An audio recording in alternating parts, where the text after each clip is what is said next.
grupo social que lo que busca es que estén elaboradas a su conveniencia. Hay un dicho muy común que dice, ¿verdad?, que echa la ley, echa la trampa, ¿verdad? Entonces, ¿por qué? Porque existen esos grupos de presión que lo que buscan es que cada ley que se promulgue en temas tributarios, no solo sino, por ejemplo, un sonado fue el tema de la empresa Tigo, ¿verdad?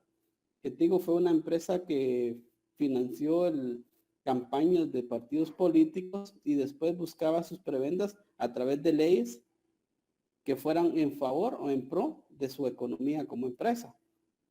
Entonces esos grupos poderosos lo que buscan es que su interés general prevalezca, ¿verdad? Entonces, en teoría, la teoría busca que el general prevalezca su interés sobre los particulares, pero en la práctica es al contrario. Los particulares prevalecen sobre los generales por ese interés social que existe. La fuerza obligatoria obliga a su cumplimiento por parte del corresponsable. Bueno, conceptos de derecho tributario. Veamos una definición de lo que es el derecho tributario. Es un reconocimiento de obligación a una de ustedes que afecta a un impuesto como el impuesto de circulación, reconoce que usted le debe al Estado. ¿Por qué? Porque la ley le obliga a pagar un impuesto.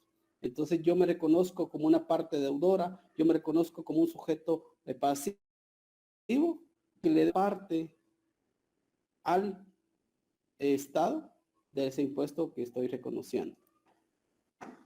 Otra definición dice que es el conjunto de normas legales que procuran los medios de financiamiento para que el Estado pueda obtener los gastos públicos. Y volvemos a las clases iniciales, ¿verdad?, de lo que era el gasto público, los ingresos y recursos públicos, que todo va enfocado a que el Estado sea, para cumplir su fin social o su fin supremo, es el bien común, y el bien común a través de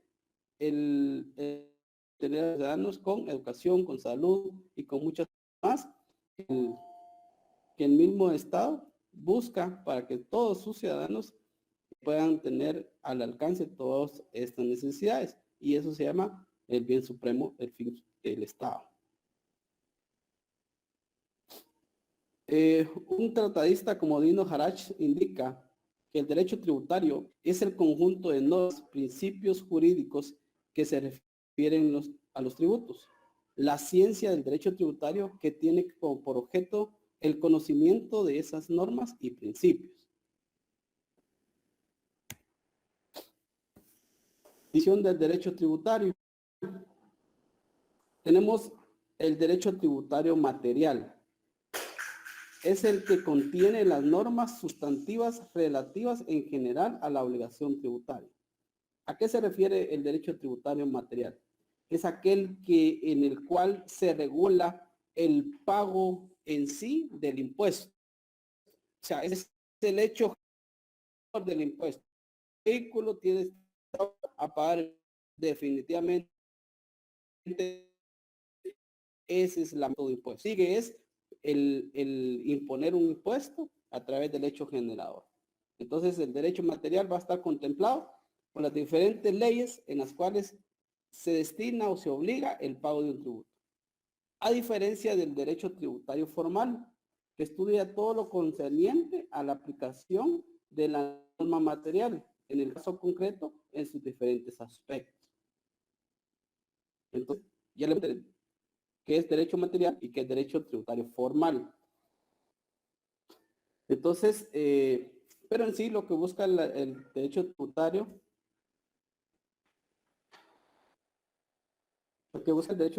es la aplicación, es que todo aquello que está concernido en una ley tributaria material tenga el cumplimiento estricto.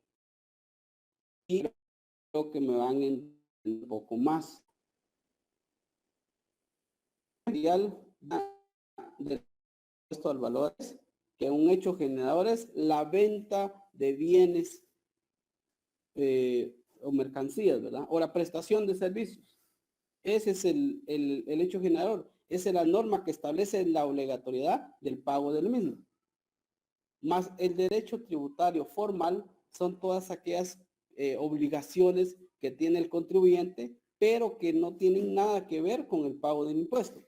Por ejemplo, la presentación de una declaración del pago de impuestos, ¿correcto? Ese es un derecho formal. Como también lo es una obligación que tiene el contribuyente es de, si tiene un cambio de su domicilio fiscal o comercial. ¿A qué hablo con esto? Por ejemplo, yo creo que la mayoría conoce la ferretería. Sí, ahí en la ferretería que está ahí a la vuelta.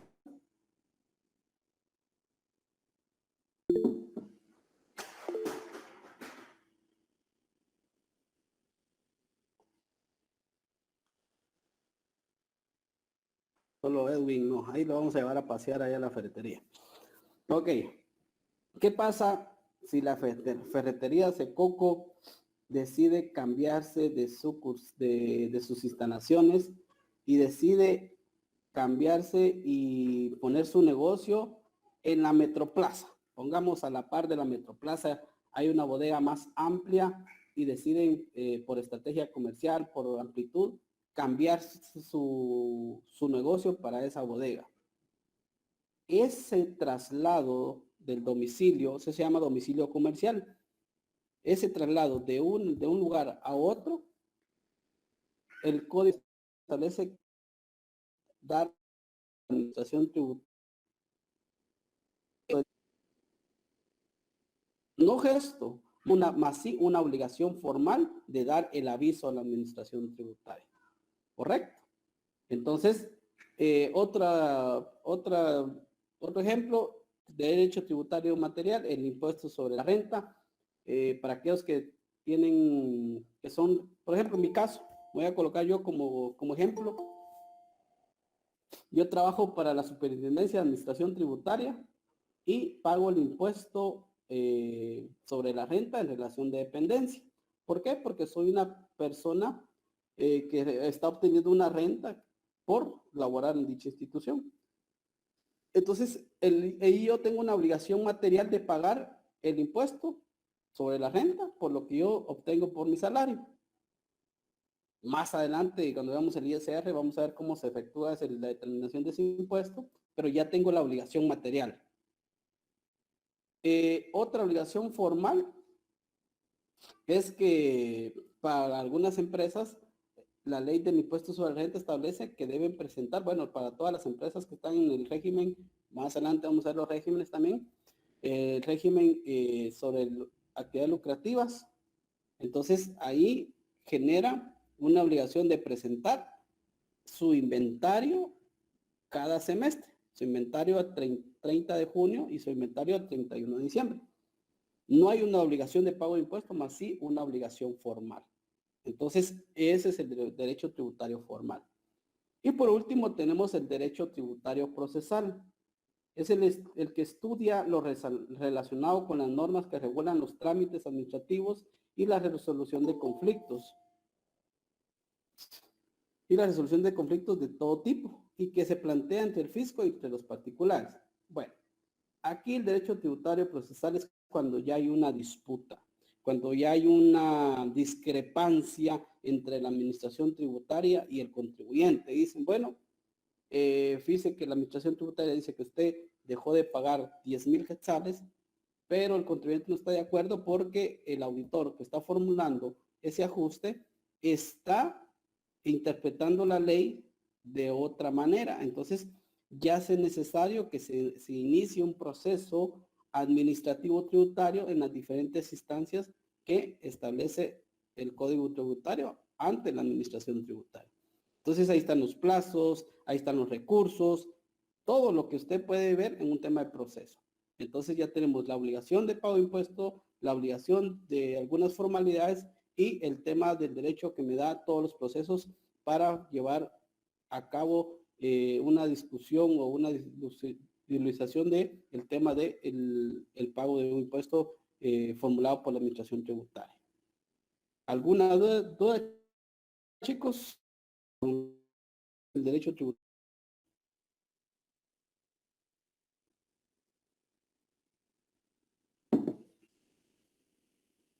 Bueno, hombre. Y luego tenemos, por último punto, la relación del derecho tributario con otras disciplinas jurídicas. Entonces, ahí tenemos algunas de las muchas con las que se relacionan. El texto menciona estas, pero tiene más relación. Por ejemplo, bueno, ahí está el internacional que abarca el tema del derecho aduanero. Veamos, pues. La primera que tenemos es, por jerarquía, es el derecho constitucional. A ver, yo creo que ya mencionamos algo entre las fuentes del derecho.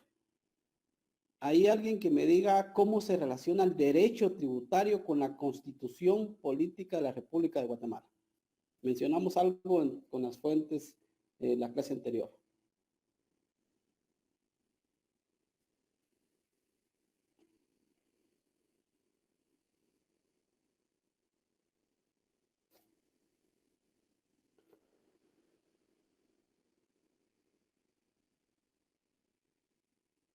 Los chicos. Habló por el principio de legalidad, ¿le? Efectivamente, Marvin, así es, el derecho de legalidad, platicamos la otra vez que era el tema de las fuentes reales, ¿verdad? El derecho, perdón, el artículo 239 establece el principio de legalidad, que toda norma tributaria está en y ahí nos están las bases de las cuales que debe un hecho, que debe existir un sujeto activo, un sujeto pasivo, que debe existir la exoneración, que debe existir una multa, que debe existir un elemento temporal y diferentes métodos que ustedes van a ver dentro del derecho tributario. Entonces, ¿por qué hablo de principios? Porque los principios constitucionales son inviolables en materia tributaria. Ya hablamos el más específico, que es el derecho, el principio de legalidad, pero también tenemos el principio de capacidad de pago. Más adelante lo vamos a ver detalladamente, el principio de capacidad de pago, el principio de derecho de defensa, el principio de no confiscatoriedad.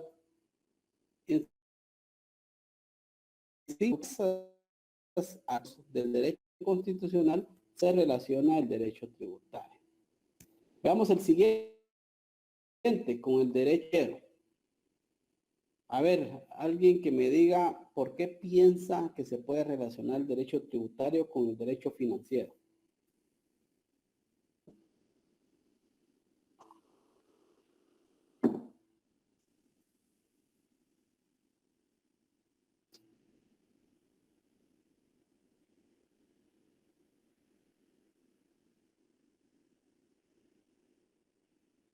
¿Cómo relacionamos las finanzas con el derecho tributario? Porque el impuesto es una recaudación monetaria. Tal vez no por ahí, Lisbeth, pero sí tiene que ver que es el recaudatorio por tema del sistema financiero nacional. Bueno, podríamos verlo desde ese punto de vista.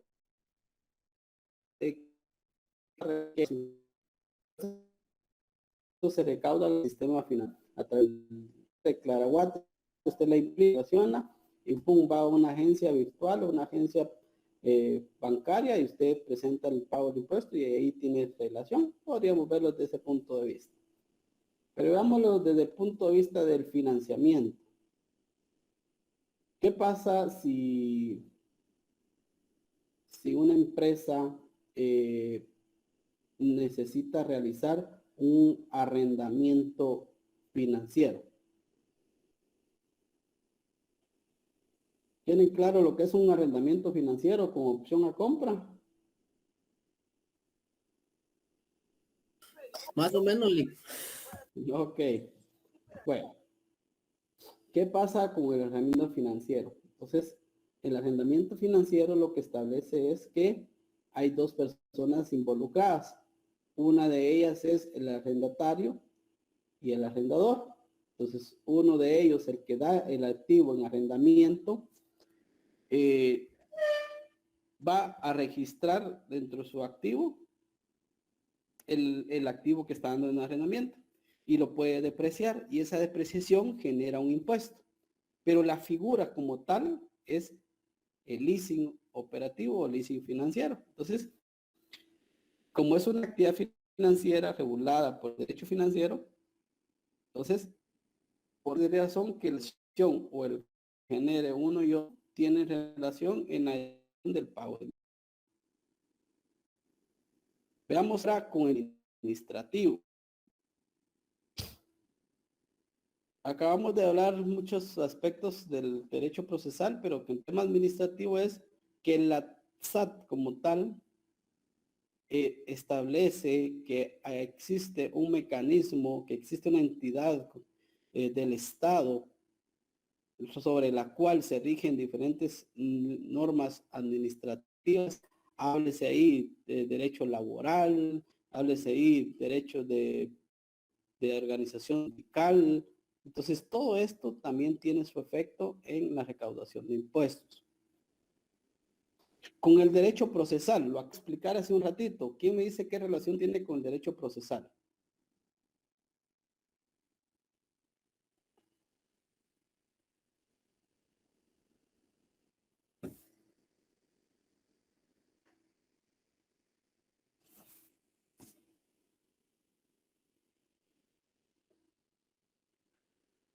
Bueno, vamos avanzando de tiempo. El procesal, en el derecho procesal establece todos aquellos mecanismos de defensa, todos aquellos mecanismos sobre el cual cuando existe un conflicto entre la administración tributaria y el contribuyente y no están de acuerdo uno con el otro con la determinación del impuesto, determinación del ajuste, es por eso que existe el derecho procesal, en el cual establece todos los mecanismos, establece todos los procesos, establece todas las figuras, establece todos los recursos en materia tributaria que son necesarios para llevar a cabo un proceso. Esto lo vamos a ver al final del curso, lo que es el proceso administrativo tributario, donde ya existen plazos, donde existen acciones, existen los recursos por parte de cada uno de los plantes, como es el sujeto activo, la SAT, y el sujeto pasivo. El derecho penal que una persona induce a la administración con el de crear un tributario se considera un delito penal, es decir, evadir el pago del impuesto, utilizar formas de engaño o ardid o aquella simulación para evitar el pago del impuesto, eso se llama delito. Y los delitos están contenidos en el Código Penal, que forma parte del derecho penal. Con el derecho internacional, porque está relacionado íntimamente por el tema aduanero, por los precios de transferencia. Tal vez escucharon un poco ustedes de precio de transferencia. Y entonces esos dos casos se deriva del tema del derecho internacional. Con el derecho civil, porque existen diferentes actividades, por ejemplo, el derecho civil, o sea, la forma de constitución de una sociedad. Entonces es ahí donde, bueno, aquí la sociedad normal necesita bajo una ley civil para efecto de poder realizar actividades comerciales, y esas actividades comerciales tienen como resultado una renta, y esa renta es el pago de impuestos. Entonces también está íntimamente vinculada con el derecho mercantil, porque existen diferentes formas de mercado. Por ejemplo, los títulos de crédito. Los títulos de crédito tienen un efecto en el pago y en la determinación del pago de un impuesto. Entonces, por todas estas ramas tienen una relación con el derecho tributario. Bueno, ¿alguna duda con el tema que acabamos de ver, chicos? Si no, pasamos con la ley del timbre fiscal. ¿Alguna duda?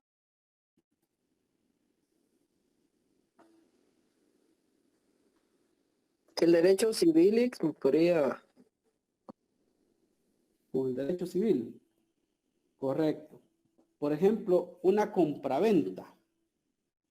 Una compraventa está regulada en el Código Civil. Todas las formas de negociación están reguladas en el Código Civil. Pero esa compraventa tiene un efecto tributario, tanto para la persona que adquiere como la persona que vende. La persona que compra tiene la obligación de pagar el impuesto, ya sea el impuesto al valor agregado o el impuesto al timbre fiscal, ya lo vamos a ver dentro de un ratito. Y la persona que vende está a pago de sobre la renta y actividades lucrativas o de capital, ¿correcto? Por el derecho civil regula la actividad comercial como es la compraventa, por esa relación se tiene la relación con el derecho tributario. O como les decía, con la constitución de una sociedad anónima. O sea que ahí estamos hablando de la celebración de contratos, estaría regulada entonces en el derecho civil. Efectivamente, celebración de contratos, celebración de constitución de sociedades anónimas, la constitución de representación legal de una sociedad anónima, una fusión de sociedades, una disolución de sociedades, todo eso está regulado en el Código Civil y por ende tiene un efecto tributario. Todo lo que les mencioné tiene un efecto tributario. Ok. Excelente, ¿alguien más? O pasamos con el siguiente.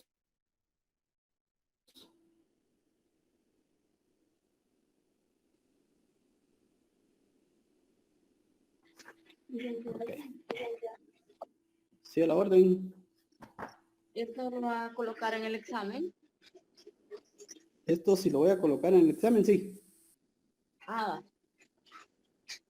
Se recuerdan en la clase anterior, estábamos viendo que me había saltado esta partecita de lo que nos faltaba de teoría. Entonces, habíamos concluido que llegábamos hasta la página 117, si no estoy mal. Sí, a la página 117 hemos llegado a una teoría que va a ser objeto de evaluación del examen parcial el próximo sábado. Ok, era una partecita que me había saltado y que entonces la vamos a resolver el día de hoy. Ok, entonces paso yo ahora con el tema de la ley del impuesto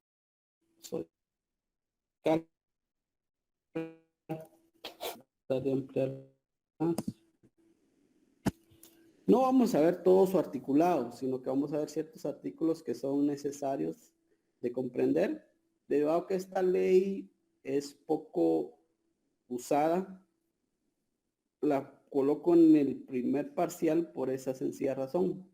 Es muy pocas las actividades que tienen un hecho generador y que no es tan común como el impuesto al valor agregado y como el impuesto sobre la renta que vemos en el examen final y parcial. Vamos a ver que de repente tienen una relación muy lógica entre uno y otro impuesto, pero para que ustedes lo conozcan es el decreto 3792 que es el tema de la ley de timbres fiscales y de papel especial para protocolos. Entonces vamos a ver artículo por artículo los que me interesa que veamos. Artículo 1 dice impuesto documentario. Se establece un impuesto de timbre fiscal y de papel sellado especial para protocolos sobre los documentos que contienen actos y contratos que expresa esta ley. Miren que esto es lo más importante, sobre documentos que contienen actos, contratos que se expresan en esta ley. Entonces vamos a ver que no es el tema de la acción, sino los documentos que contienen actos. O sea, aquí va el impuesto sobre los documentos, no sobre la acción, no sobre la actividad, sino sobre los documentos. Que dichos documentos detallan o definen actos y contratos que se expresan en el presente ley. Bueno, veamos el artículo 2, dice de los documentos afectos. Y esto es prácticamente el hecho generador. ¿Qué documentos y qué documentos y qué actos son los que están grabados con este impuesto? Y el primero dice que es el primer numeral del artículo 2 son los contratos civiles y mercantiles. Entonces ya hablábamos hace un ratito de los contratos civiles y los mercantiles. Ya ven cómo tiene su efecto en el derecho tributario, cómo se relacionan los contratos civiles y mercantiles. Entonces, los contratos civiles, hablábamos ahí de una compraventa, hablamos ahí de una fusión, hablamos ahí de un reconocimiento de deuda. Entre los mercantiles tenemos ahí los pagarés, tenemos ahí las notas, las facturas especiales, facturas cambiarias y todas aquellas formas de negociación que permite el derecho mercantil. El numeral 2 dice los documentos otorgados en el extranjero en el país al ser probados ante cualquier autoridad o ser citados en cualquier actuación notarial. Entonces, aquí es, por ejemplo, si yo traigo una documentación de otro país que son emitidos en el extranjero, pero que necesite yo para que en este país, en Guatemala, tenga que ser de validez o que me vaya a servir para la creación de algo, primero debe ser protocolizado. ¿Qué es el tema de protocolizado? Es que los abogados tienen como un libro, les podría decir, de hojas que tienen que ellos presentar cada cierto tiempo ante la dirección de protocolo, donde ellos ahí ponen todas sus actividades, no como una escritura pública, una escritura que no tiene ninguna relación, sino que esto es fiscalizado. Aquí es donde evidencia es pública, pero abogados pueden revisar esto, el registro mercantil puede revisar este archivo de protocolo. Ese es el famoso archivo de protocolo de los abogados, ¿correcto? Entonces, cuando venga un documento del extranjero que sea necesario para cualquier acción aquí en el país, debe ser protocolizado y ese documento debe pagar el timbre fiscal. 3. Los documentos públicos o privados cuya finalidad sea la comprobación del pago con bienes o sumas de dinero. Entonces, por ejemplo, aquí entra también lo que es una escritura pública de una compraventa, porque en la compraventa ahí se dice, mire, es esta que pagó el derecho de esa propiedad. También este documento tiene el numeral 3, el generador del pago.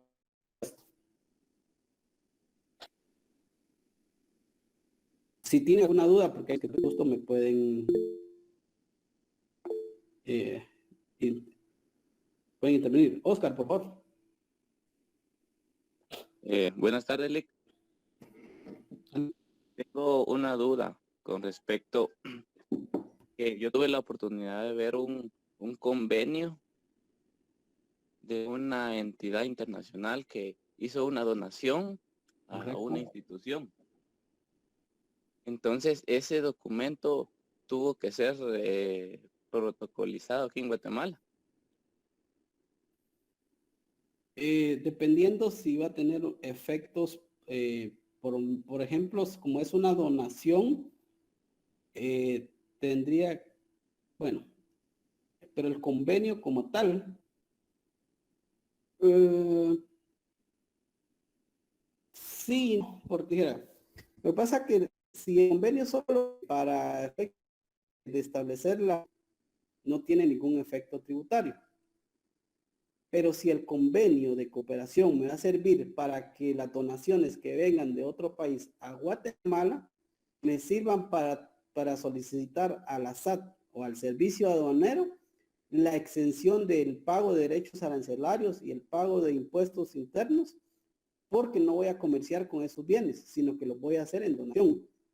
Ahí sí yo lo tengo que protocolizar, porque me va a servir para presentarlo ante la administración tributaria o la Intendencia de Aduanas para que me dé una franquicia o me dé una exención del pago de derechos arancelarios. Ahí es necesario protocolizar. Entonces, ese tipo de documentos que son convenios por donación, sea dinerarias o en especie, tienen más relación con el derecho internacional por ser estables una entidad que se encarga de fiscalizar todo lo que son fondos de donaciones. Mira, al final de cuentas, yo puedo, como persona particular, enviar algo en donación, pero como tengo que comprobar que efectivamente va para una donación, tengo que comprobar que efectivamente hay, por ejemplo, una ONG en Guatemala que tengo suscrito ese convenio con la ONG y que esa ONG lo que va a hacer es darlo a la persona necesitada. Entonces, ahí sí es necesario la protocolización para la exoneración. Por eso digo, el convenio como tal lo podemos firmar, no hay ningún problema. Pero el detalle está cuando yo envío las donaciones, tanto en especie como dinerarias, allí sí hay un efecto fiscal. Entonces, por lo tanto, ya tiene que ser protocolizado para que la entidad que vaya a distribuir las donaciones no tengan problema de administración tributaria. Ah, perfecto, gracias. A la orden. Bueno, vamos a seguir con el numeral. Vamos con el 3, ¿verdad? Ahora vamos con el número 4. Los comprobantes de pago emitidas por aseguradoras, afianzadoras por concepto de primas pagadas o por pago de fianzas correspondientes a pólizas de toda clase de seguro. Aquí es cuando ya viene, por ejemplo, don X, ¿verdad? Contrata un seguro de fianza por el inventario, por el negocio que él tiene. Ocurre un siniestro, por ejemplo, que un terremoto, pongámoslo, ¿verdad? Pero las instalaciones no eran las adecuadas y el terremoto hace que las paredes se derrumben y causa daño total en el inventario. Entonces viene la aseguradora y emite un comprobante de pago por las primas o por la fianza paga o por la fianza que tenía el contrato de seguro.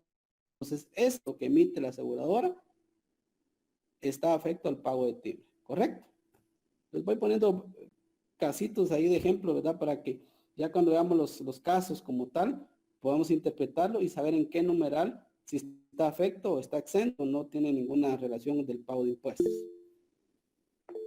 Adelante, Oscar. Ligo una consulta.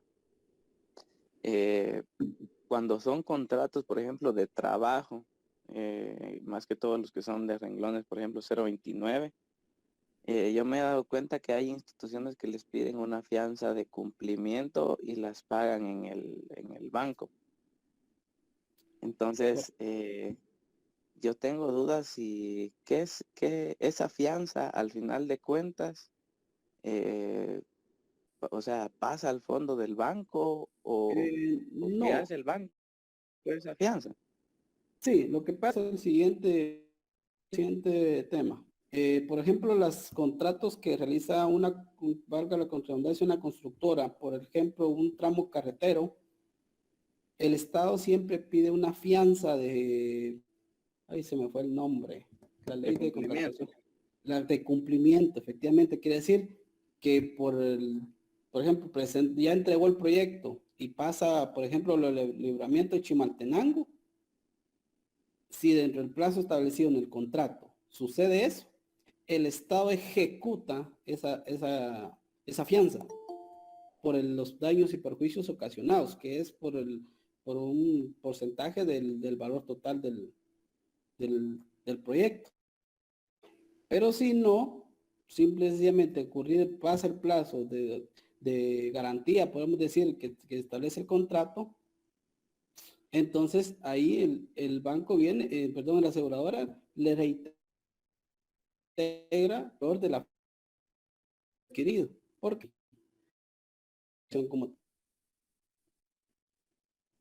Pero sí es por esa razón que el Estado solicita esas fianzas. O sea que al final de cuentas es para garantizar el cumplimiento de la prestación del servicio o la construcción, podemos decirlo así. Efectivamente, por eso tiene el nombre de fianza de cumplimiento, ¿verdad? Incluso hay otra fianza de garantía también, que por ejemplo lo he visto yo en los contratos de computación. Porque como ahí no es tanto la prestación de un servicio ni de construcción, sino que ya es más que todo en garantía del equipo. Entonces ya ese es otro tipo de garantía, ¿verdad? Gracias, Lick. Ok. Continuemos. Número 5. Los comprobantes por pago de premios, loterías, rifas, sorteos practicados por entidades públicas y privadas. Pongámosles un claro ejemplo y viene dentro de los casos que vamos adelante. Alguien se gana, compra su lotería de Santa Lucía, un boleto, un número de lotería de Santa Lucía. Y tal vez no se ganó el premio mayor, pero tenía un premio de 10,000 quetzales. Ese documento, como tal, que le emiten a usted cuando le van a pagar, tiene el pago, está afecto al pago de timbre. Entonces, cuando usted va a cobrar, le emiten su comprobante de pago, pero le hacen el descuento de los impuestos correspondientes. ¿Correcto? Número 6. Los recibos o comprobantes por pago a retiro de fondos de empresas o negocios por gastos personales de sus propietarios o por viáticos no comprobables. Desde ahí cuando viene alguien, un trabajador de una empresa, y le emiten su comprobante de pago, ya sea por viáticos no comprobables, todos esos comprobantes están afectos al pago de timbres. 7. Los documentos que acrediten comisiones que paga el Estado por recaudación de impuestos, por compras de especies fiscales y compra que establezca la ley. Aquí prácticamente es un claro ejemplo que se da, es cuando, por ejemplo, los abogados tienen el timbre notarial y tienen el timbre fiscal. Cuando ellos compran el timbre fiscal, a ellos les dan una cierta comisión por el pago de ese total. A ellos emiten un documento, algo así. Entonces, o por ejemplo, que el Estado delegara a una empresa la recaudación del YUSI o la recaudación de la emisión como se planteó en alguna ocasión. Entonces el Estado le emite un documento por el pago de la comisión de la recaudación de ese impuesto. Entonces ese documento está afecto al pago de timbres. Y el numeral 9 es la segunda y sus siguientes ventas o permutas de bienes inmuebles. Acá yo me quiero detener un poquito porque este numeral está muy vinculado con la ley del impuesto al valor agregado. Porque habla de la segunda y sus siguientes ventas o permutas. Vamos a ver si lo podemos graficar acá.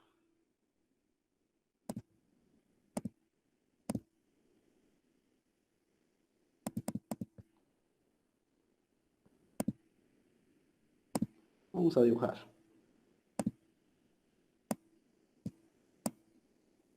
Perdonen ahí ustedes. Supongamos que este es un terreno. Este terreno era el terreno pertenecía a mi abuelo.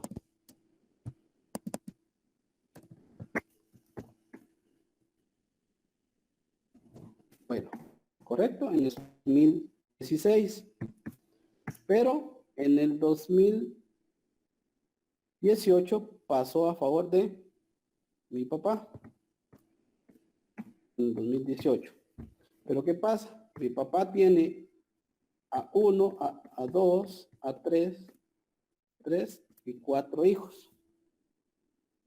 Entonces, cuando pasó de mi abuela la propiedad a mi papá, fue la misma propiedad por las mismas dimensiones, que era, pongámosle, de 100 metros por 100, pongamos.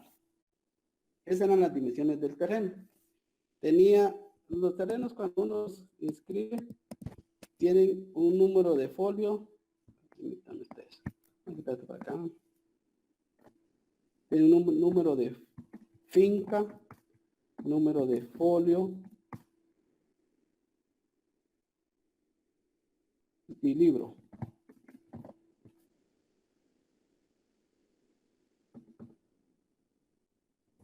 ¿correcto? Entonces, este terreno está inscrito en el mismo libro y en el mismo folio, porque pertenece a un terreno de 100%, ¿correcto?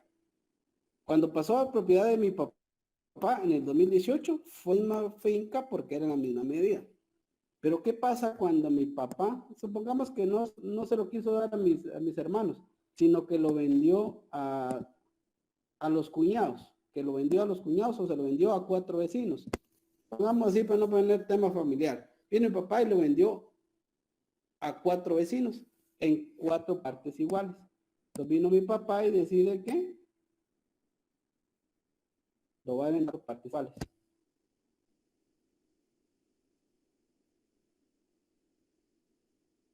Entonces, después de hacer la venta, fue papá, mi papá.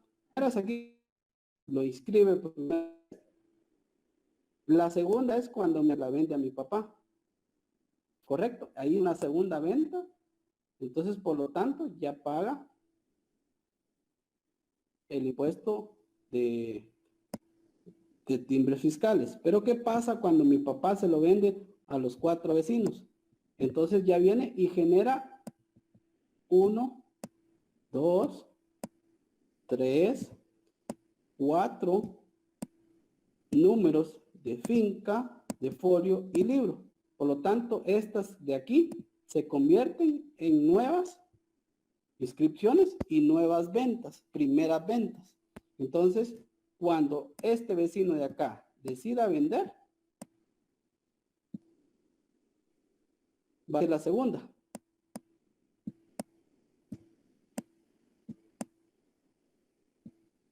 Porque la primera fue cuando mi papá le vendió que quedó la así de vender, es un segundo impuesto de timbres. ¿Alguna duda, chicos? ¿O quedamos claros con esa parte de las segundas y sus siguientes? Por mi parte, claro. Ok. Si no, pues me interrumpen por ahí.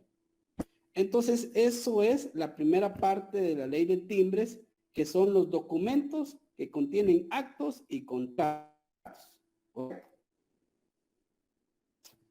Y en el artículo 3 tenemos el sujeto pasivo es quien emita. Miren, esto es lo interesante. Miren, el sujeto pasivo del impuesto es quien o quien emitan, suscriben u otorguen documentos que contengan actos, contratos, objetos del impuesto. Ese es el hecho generador del impuesto, tal emisión y suscripción y otorgamiento. Hago yo la pregunta a todos mis estudiantes: ¿quiénes emiten estos documentos?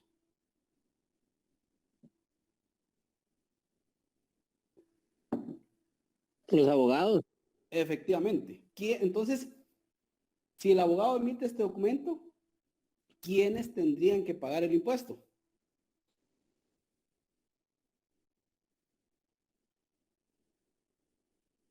Y aquí me voy a meter a problemas si hay algún abogado.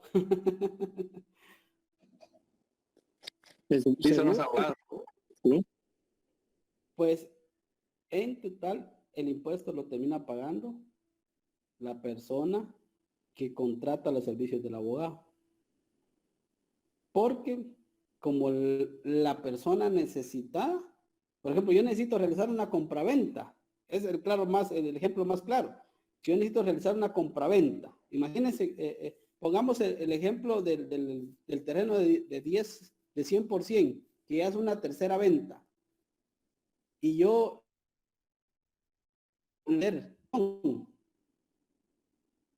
¿será que adelante el impuesto de ese millón? ¿Será que el abogado lo va a pagar? Él está cobrando un pequeño honorario de, póngale, 5,000 por la escritura. Pero él no va a decir, bueno, me sale muy caro pagar el impuesto solo por lo que estoy cobrando la escritura, ¿verdad? Entonces, ¿qué se hace en la práctica? Como el necesitado es el vendedor que busca y el comprador que busca los servicios del abogado, bueno, dice, entonces el obligado a pagar el impuesto es el comprador. ¿Por qué? Porque el vendedor tiene otro impuesto a pagar, ¿correcto? Entonces, por esa sencilla razón es que él termina pagando el impuesto las personas que buscan los servicios del abogado. De las tarifas o el tipo impositivo, el artículo 4 dice que la tarifa del impuesto es del 3%. El impuesto se termina aplicando la tarifa al valor de los actos y contratos afectos. Todo lo que vimos, los 9 numerales del artículo número 2, pagan el 3% sobre el valor de los actos y contratos afectos. Por ejemplo, si la venta del bien inmueble dice que fue por 1.000.000, yo le voy a aplicar el 3% a ese 1.000.000 y ahí determino el impuesto. Adelante, Marvin. Link, bueno, ya por efecto contable de esa transacción de que el Estado le cobra el impuesto por el valor, por el documento y cobra el impuesto por la transacción al abogado. No, debería ser el abogado, como les expliqué. Pero oficialmente el cobro sale a nombre del abogado. Mira, lo que pasa es que la realidad del pago de impuestos es que no hay una transacción a través de un registrable. En un escrito, el se paga a través de un formulario o se paga a través del timbre adherido a la escritura. Entonces, para efectos recaudatorios, siempre lo termina pagando el comprador. Okay. Entonces, ahí, Mari. Sí, vaya, para poderlo trasladar a los gastos, digamos, si una empresa compra una propiedad, para poder deducir ese pago de esos impuestos, de cuál es el documento de soporte. Sería la escritura y el recibo, si lo paga a través de Claraguate, el recibo de pago de impuestos. Ya ese recibo ya sale a nombre de la empresa o la persona que paga. Exactamente. Ok, ahí estamos. Va con el NIT del comprador. Oh, ya. Ok, perfecto. Entonces ya vimos que la tarifa es el 3%. Sin embargo, esta ley establece tarifas específicas. Aquí, es una tasa o un porcentaje que se le aplica al valor de los documentos o contratos. ¿Correcto? Pero también establecen tarifas específicas, que es decir, ya una cantidad determinada o específica. Entonces, las tarifas específicas dice que en el artículo 5, a este impuesto que se refiere al artículo 5, resulta de aplicar las tarifas específicas a la base establecida en cada caso para los documentos siguientes. O sea que aparte de los actos y contratos que están en el artículo 2, el artículo 5 es muy importante porque ahí ya me dice, mire, qué documentos tienen ya una cantidad específica. Por ejemplo, auténticas de firmas efectuadas por dependencias del Estado, cada una 10 quetzales. Estamos claros que ahí no hay porcentaje, ya una auténtica del Estado, por ejemplo, muchas entidades van a decir, mire, necesito una auténtica de una declaración de impuestos. Entonces el Estado viene y le emite una auténtica, pero debe pagar el 10% de timbres. ¿Correcto? Número 2, auténticas de firmas en el exterior, cada una el valor equivalente en moneda nacional a $10 de los Estados Unidos al tipo de cambio que estuviera vigente en la fecha que se efectúe. Repito, la auténtica de firmas en el exterior, o sea que venga acá una auténtica de un documento emitido en el exterior. Entonces se le cobra $10 por cada hoja.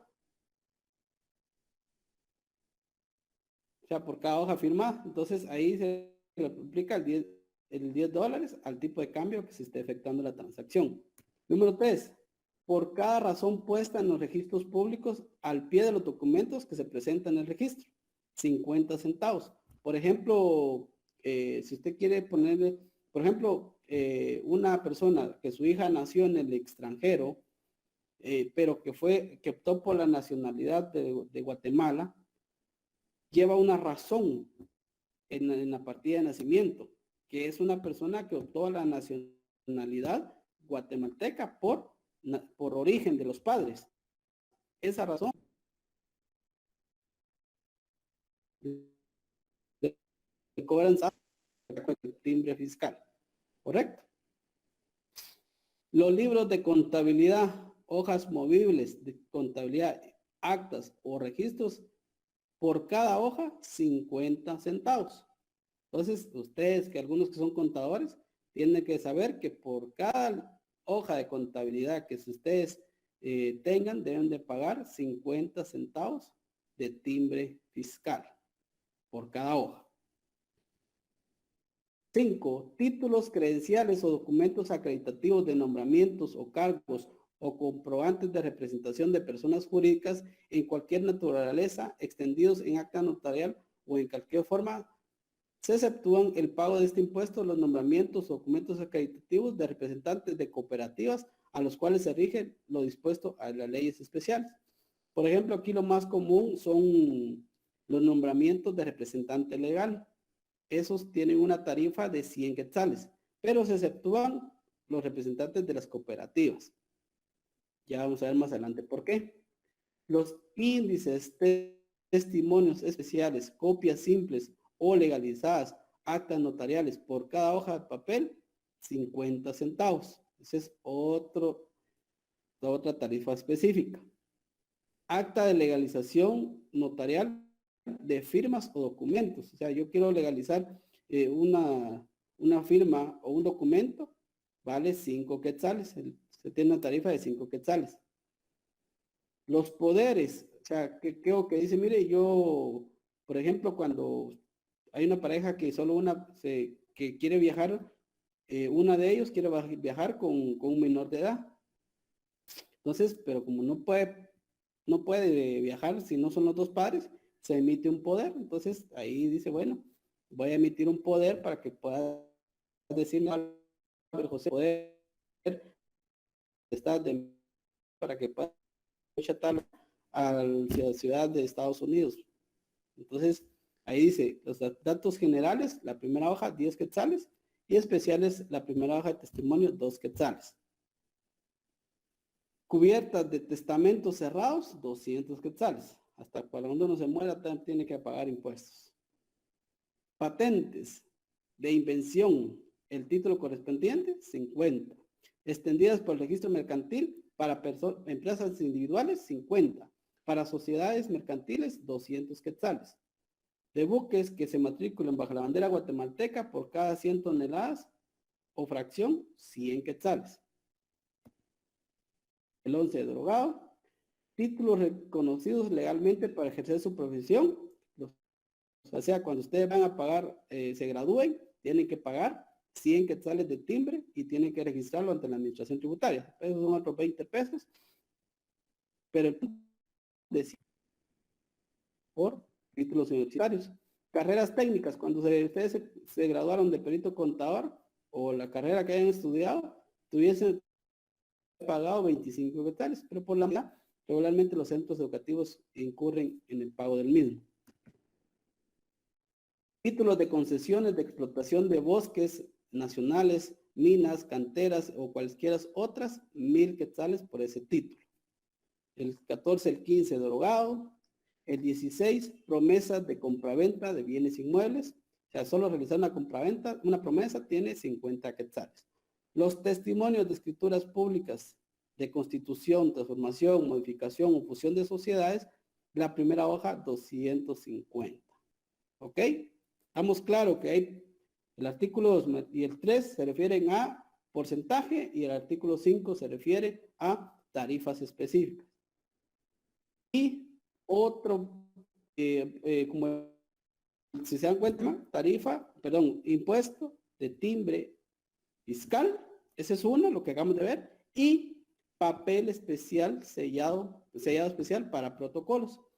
Entonces, el artículo 6 establece que el impuesto de papel sellado para protocolos con una tarifa específica de 10 quetzales por cada hoja, ¿correcto? Clic. Sí. Todos los timbres de ese listado que vimos ahorita han reflejado específicamente, o sea, Mira, regularmente antes era la mejor práctica que se podía ver. Todavía no se ven casos. Yo vi una escritura que pagaron casi que 50,000 quetzales en timbres. Y eran como unas 10 hojas de timbres así pegados, tamaño oficio, dentro de la escritura de compraventa. Pero hoy ya se da la facilidad que pueden pagar el impuesto a través de Declaraguate. ok. O sea que en un contrato podría decirse que intervienen tres gastos. Está los timbres que se reflejan en el papel o a través del pago de Claraguate. Está el impuesto del porcentaje que hablábamos ahí. Y también está los honorarios de un abogado. Sí, definitivamente siempre van a incurrir en esas actividades. Ok. Del mínimo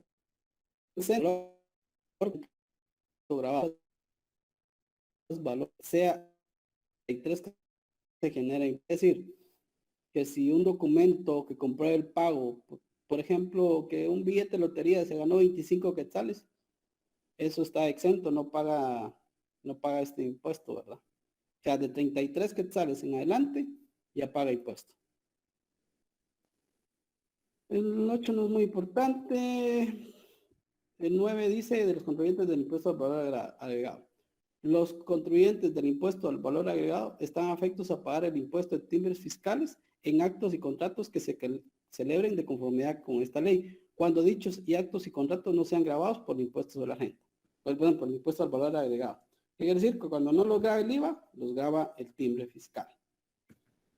De las exenciones, el artículo 10, hay personas que están exentas del pago del impuesto. El Estado y sus entidades descentralizadas, autónomas, municipalidades y empresas cuando el pago del impuesto le corresponda a estas entidades. La Universidad de San Carlos de Guatemala y otras universidades autorizadas para operar en el país. 3.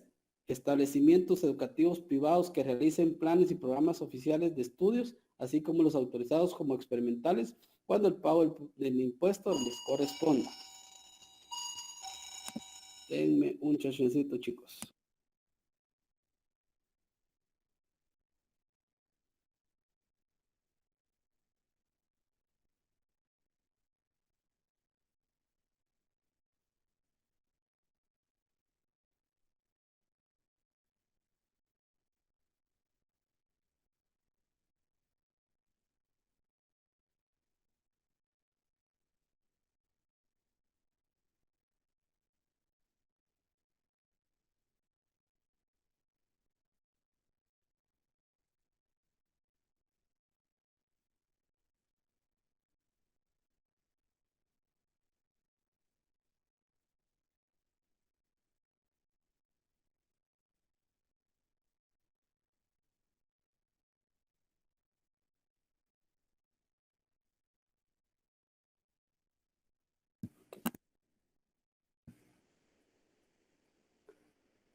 Continuamos, entonces, estábamos ahí en los establecimientos educativos.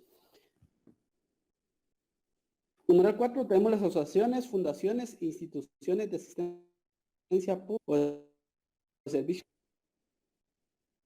de actividad, gremiales, educativas o deportivas, sindicato de trabajadores y todos los que se definen ahí, todo porque no tienen esto que al final dice objeto de lucro, ni distribuyan de una forma las utilidades como son de beneficencia. Entonces, no tienen ninguna forma de lucrar, entonces por eso están exentas. Todos los actos y contratos realizados por cooperativas, federaciones, confederaciones de cooperativas entre sí y sus asociados. Sin embargo, los actos y contratos que realicen con terceros pagarán el impuesto establecido en esta ley. Ojo con esto. ¿Correcto? Siempre y cuando lo realicen con sus asociados. Adelante, Henry. Licenciado, tengo una duda. Sí. Con relación al trabajo que hicimos, dedicación de la desde que yo uno de exención universidades, Ajá. en el que decía que las universidades son exentas a pago de impuestos, salvo a donaciones que reciban, que sí se tiene que tomar cierta cantidad para el pago de impuestos sobre la renta. Sí, lo que pasa que como no todo va para temas, si se das cuenta, excepto de las universidades, porque las universidades sí están exentas. Tiene desactivado su micrófono, Liz. Perdón. No, para nada. No sé si me escuchan.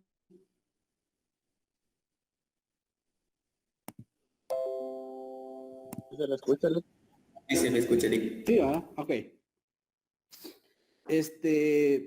No todos para todos los casos, más que todos son para el tema de escuelas o centros educativos, a excepción de las universidades, porque las universidades, la misma Constitución establece que todas las actividades están exentas, mientras que para los centros educativos, háblese de escuelas o colegios, todos ellos están exentos lo concerniente a matrícula fiscal, la matrícula estudiantil, perdón, y otras actividades. Por ejemplo, las cuotas de colegio están exentas, pero el servicio de bus, el servicio de venta de útiles, el tema de refacciones, cafetería, todo eso sí paga impuesto, mientras que para las universidades establece todo, ¿correcto? Entonces a eso se refiere con esas partes. Siempre y cuando sea para colegiatura.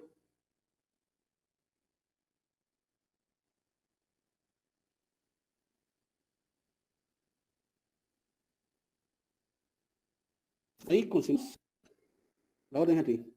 Dice, para efectos de lo previsto en el numeral 4 y exceptuando las personas exentas por mandato expreso, se debe solicitar previamente al Ministerio de Finanzas Públicas la declaración correspondiente acreditando como requisitos señalados en el inciso anterior, todo lo que tiene que ver con cooperativas o a sociedades que no tengan ninguna distribución de lucro.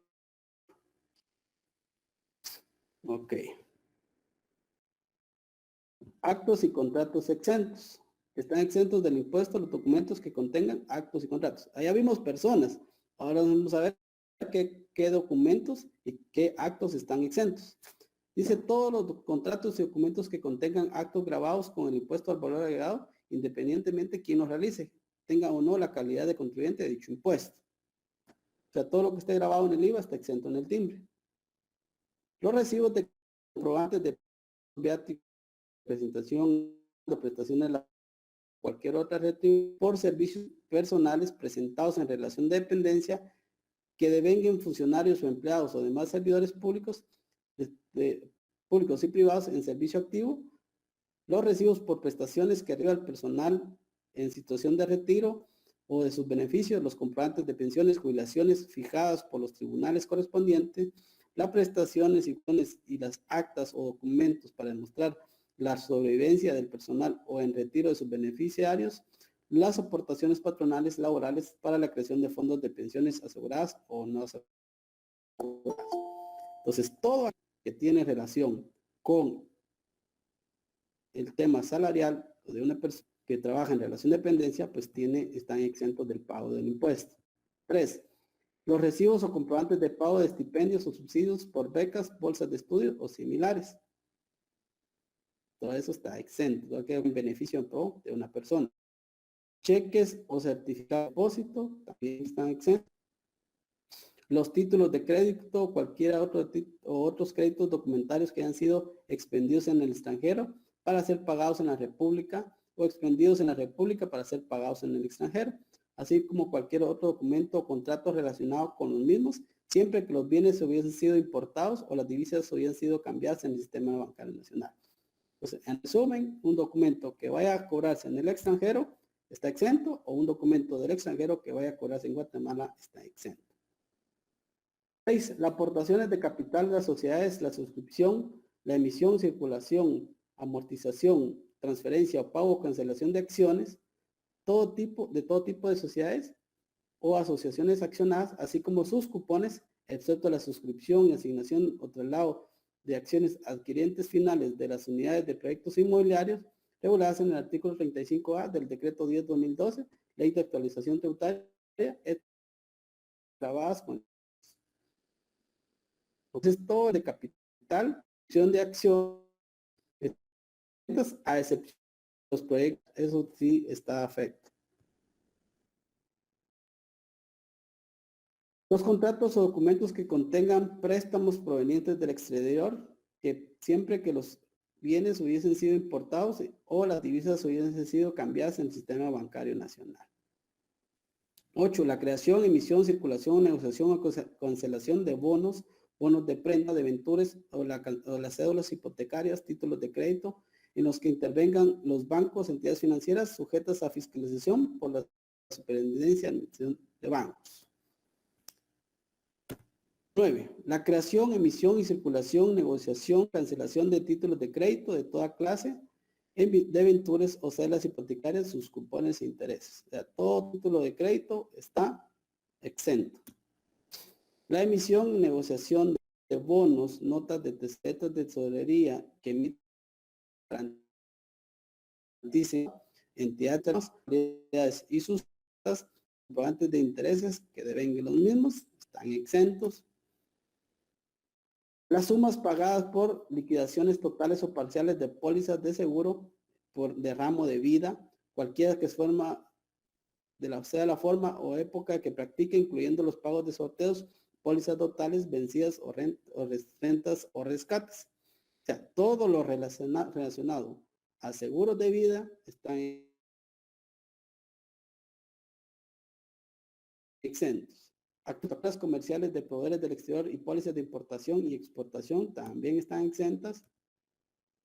Los documentos de pago, facturas o documentos equivalentes que se extiendan como consecuencia de actos o contratos de valor determinado en los que se hubiese satisfecho el impuesto correspondiente. Entonces ya pagó el impuesto, no tiene nada que pagar más. La exportación de mercancías, la mercancías destinadas a exportación, de café, café oro, banano, necesitamos a la exportación. También los créditos otorgados por bancos, financieras y demás entidades autorizadas por la Superintendencia de Bancos, cualquier destino y los documentos acreditativos de los mismos. Entonces, también todo lo relacionado con créditos está en el 15, el 16 y 17 están. El 18, los contratos y operación de reaseguro o de reafianzamiento, así como los documentos que aplican las compañías aseguradoras o afianzadoras para comprar el recibo de proporción que corresponda a pagar a reaseguradores o reafianzadores, las participaciones asumidas en ello, el pago de reclamaciones legales de los beneficiarios de pólizas de seguro y fianzas. Y por último tenemos la constitución, transformación, modificación, disolución de sociedades y los aumentos de capital, con excepción del artículo 5, numeral 17. ¿Correcto? Entonces, las actos y contratos. El 12, mucho interés, porque sabemos de todas las actividades bursátiles que están exentas. Determinación del impuesto, dice, la determinación del impuesto y los actos y contratos, cuando un mismo documento se consignen varios y contratos afectos a ley, debe tomarse como base para determinar el impuesto la suma de cada uno de ellos. No obstante, cuando se trata de contratos accesorios, tributará únicamente el principal. ¿Correcto? Cuando en una misma escritura hay varias operaciones, se suman y se pagan una sola. Cuando hay accesorios, eso no tiene ningún efecto de impuesto. Y me quedo con el pago del impuesto. Dice, en el momento del impuesto, el impuesto debe pagarse en escrituras públicas afectas, compulsa el testimonio correspondiente, y ahí tenemos diferentes, pero regularmente el impuesto se paga adhiriendo los timbres a los documentos o a través de los medios que disponga el notario, como por el día de hoy, que es el tema de declaraguate. ¿Correcto? Entonces, ¿alguna duda, consulta o para el desarrollo?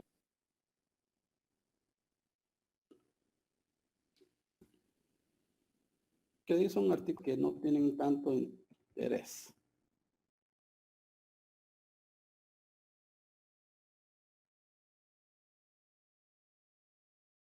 El único que quiero leer es el 29 o 30. Déjenme ver. El 29 que son las infracciones, pero me interesa más el 30 con relación al numeral 1, que es sobre la sanción. Dice las sanciones, infracciones contempladas en el artículo anterior, pero la primera es la que me interesa a mí. La omisión parcial o total del pago del impuesto será sancionado con una multa equivalente al 20% del impuesto emitido, sin perjuicio de la aplicación correspondiente al pago de mora. ¿Correcto? Entonces, no es puestos que ni el ISR.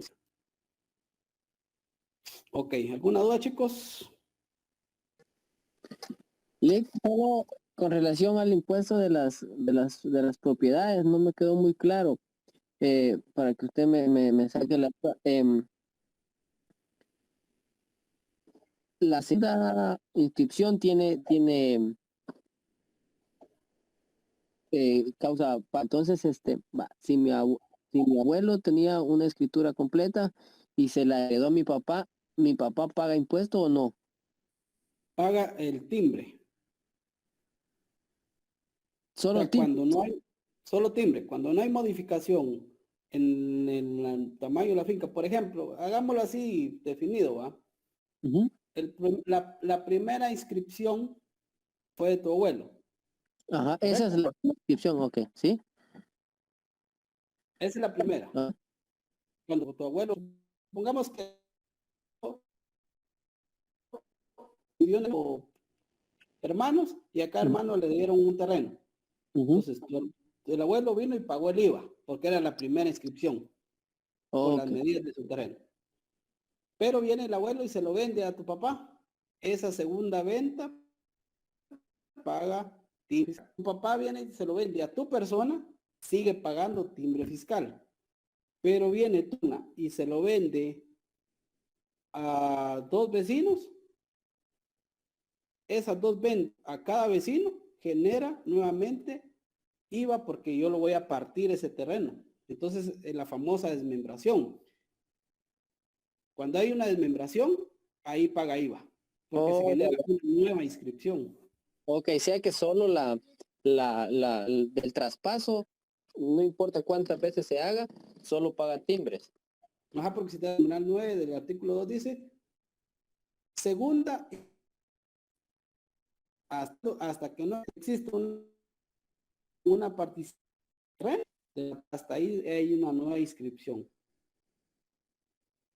Sí, claro, claro. ¿Ok? Bueno, vamos a pasar a los casos. Vamos a ver dos casos de libro que tenía por acá. Como les decía, el libro casi no lo uso, pero lo tenía por acá para ver algunos casos. Porque yo los casos realmente me los invento. Ok. Veamos el primer caso. Dice el señor, la señora, que le había puesto el señor, pero es la señora Carmen Bocanegra, compró en diciembre del año pasado un billete de la Lotería Feliz, para el cual salió favorecida y obtuvo un premio de 100,000 quetzales. La Lotería Feliz se identifica con el número de NIT 1, 2, 3, 4, llega el de enero de dándole los impuestos. Pregunta, ¿está afecto al pago del timbre dicho impuesto? ¿Qué dicen ustedes? Según lo que acabamos de leer.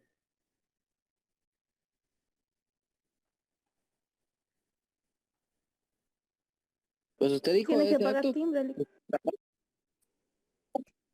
Dice que debe pagar timbres. Marvin, ese paga impuestos. paga los impuestos, pero nos vamos a quedar con el lado del timbre nada más. ¿Alguien más?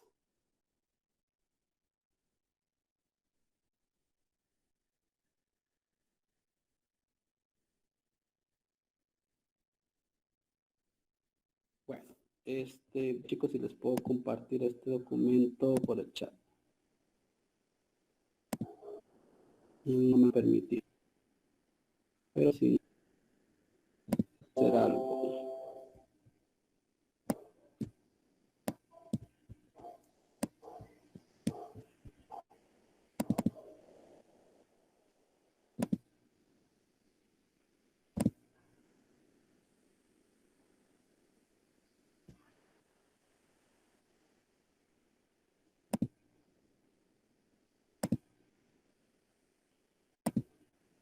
Solo copian, oyeron, no lo vayan a eliminar, porque si no me lo eliminan a mí.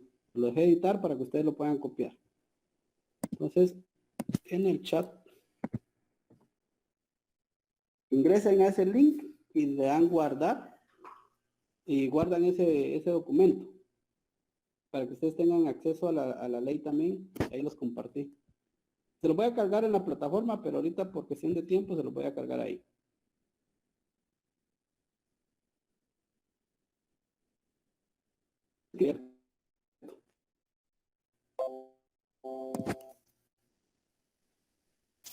Muy bien, Minor.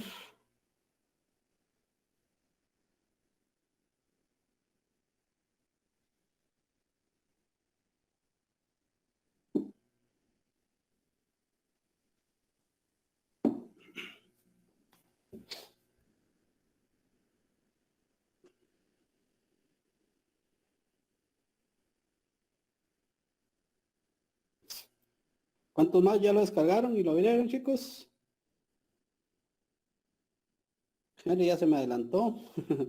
Liseido también, Catherine también, María José Peña también ya los cargó, Tito muy bien.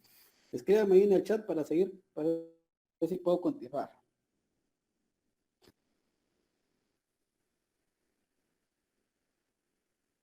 A ver, somos 32 los que hay conectados, chicos. 11.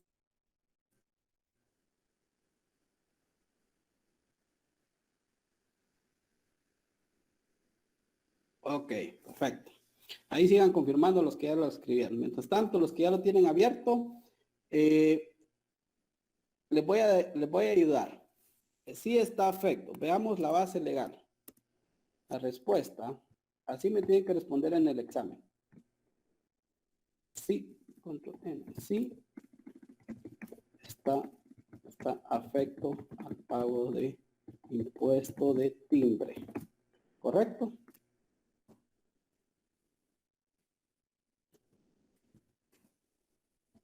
Base legal. A ver, chicos, ayúdenme con la base legal. Como está afecto y es una tarifa, busquémoslos en la base legal en el artículo 2 y ustedes me ubican el número. Okay.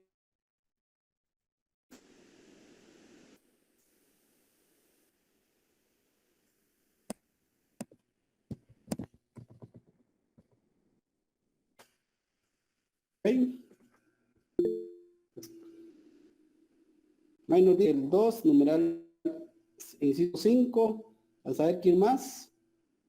Inciso 5, artículo 2. Muy bien. 5.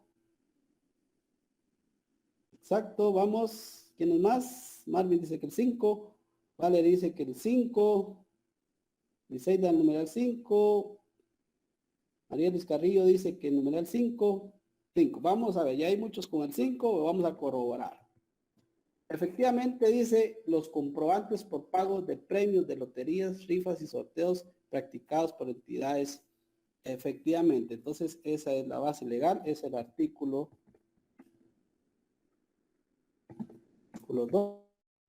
2 y numeral. Sí, correcta. Primero me dice que hay 12. Hay 3 preguntas, ¿verdad? Entonces respondamos la segunda. En caso afirmativo, ¿a cuánto asciende el impuesto? Entonces el impuesto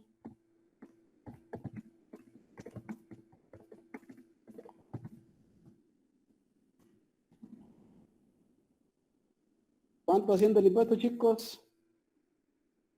300 quetzales. Como sabemos que el artículo, ¿qué? 4 nos dice, 3 establece la el tipo impositivo, que es igual a los 10,000 quetzales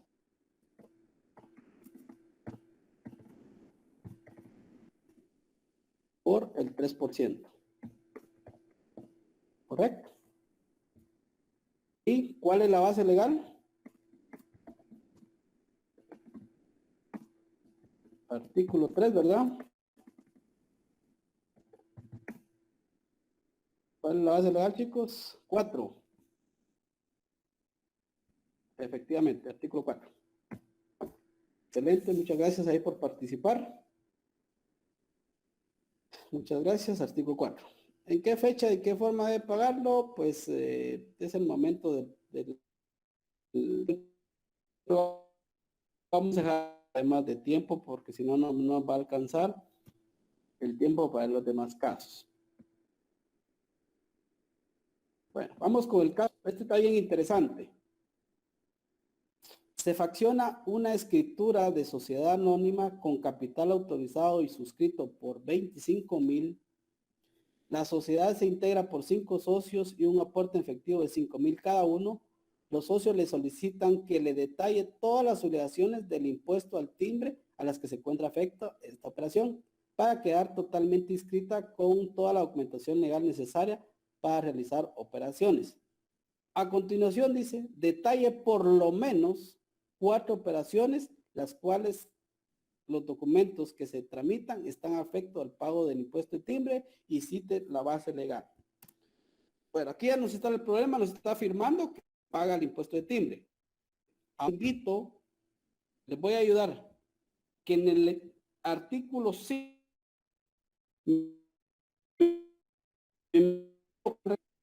con de una sociedad anónima, pero lo más importante es esto. Solicita todas aquellas obligaciones que se encuentran afectas para que quede totalmente inscrita. Eso es lo más importante. No solo crear la sociedad, sino que ya esté lista para operar. Así que los invito a que vayan al artículo 5 y me analicen qué documentos están afectos al pago de timbre.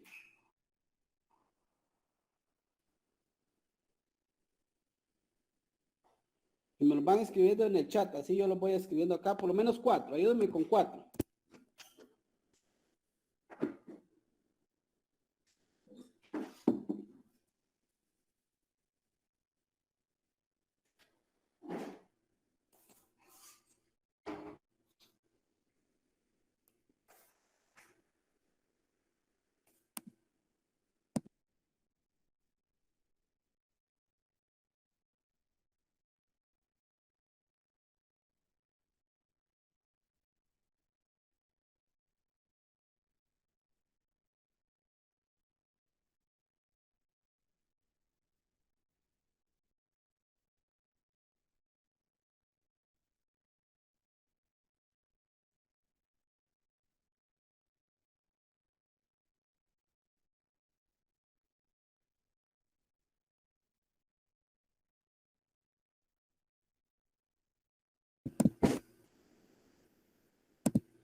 Ok, ya vino la primera respuesta. Libros de contabilidad. Muy bien.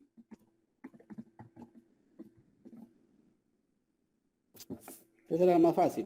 Exacto. Ahorita hoy Tito me dice la patente. Después primero vamos a poner las acciones, después ponemos la base legal y el pago del impuesto y la tarifa específica. Patente de comercio. ¿Será que solo de comercio, Tito? De sociedad también. Efectivamente, también patentes de sociedad. ¿Algo más? Los libros de actas, Lick. Libros de actas también.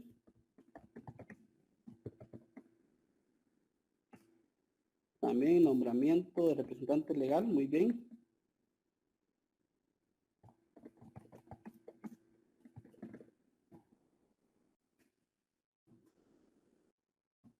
¿Alguna otra?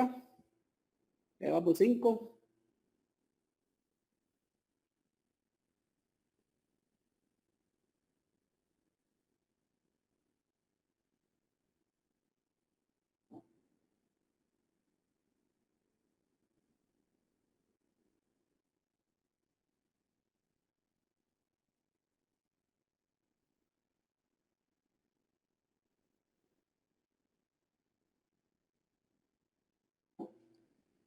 Vean el último numeral. ¿A qué se refiere el último numeral del artículo 5?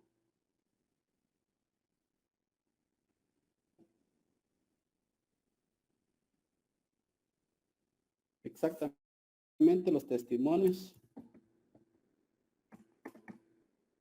Ok. Bueno, vamos. Bueno, tal vez solo pongámosle la base, porque el libro de contabilidad no dice cuántos, no vamos a terminar el total, pero pongámosle la base legal.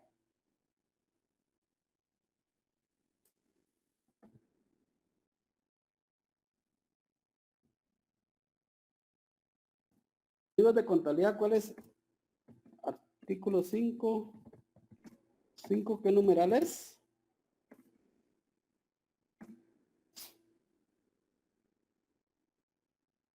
4. Gracias, Catherine.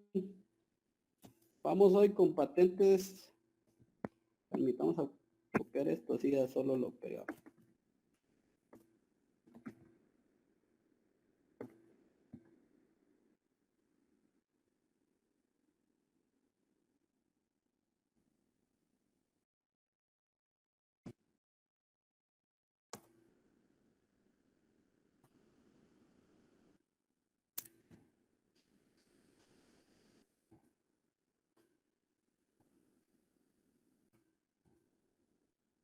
Esto ya resuelto, se lo voy a cargar a la plataforma, ¿eh? Para que les quede a ustedes ahí para estudiar. Si no nos da tiempo, o sí, seguramente no nos da tiempo, les voy a subir en la plataforma otros ejercicios y dentro de la semana me pueden, de aquí al miércoles yo les mando las respuestas, pero lo ideal es que los intenten hacer. Y si no, yo al miércoles más tardar les envío las respuestas, si no nos da tiempo. Ok. Vamos con el patentes de comercio. ¿Qué numeral es, por favor? Yes, muchas gracias. Igual va a ser para el de sociedad.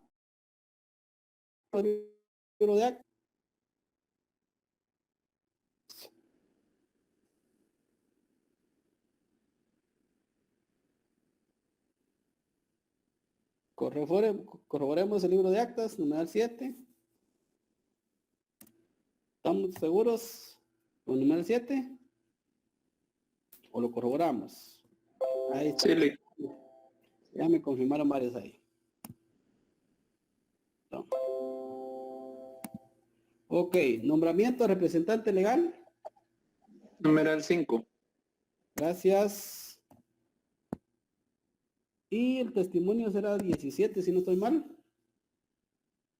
Excelente, gracias, Antonio. Ok, entonces allá tenemos el caso número 2 resuelto. Muchas gracias por el apoyo. Y vamos con el último caso. Vamos a bajarlo para que quede una vez ahí.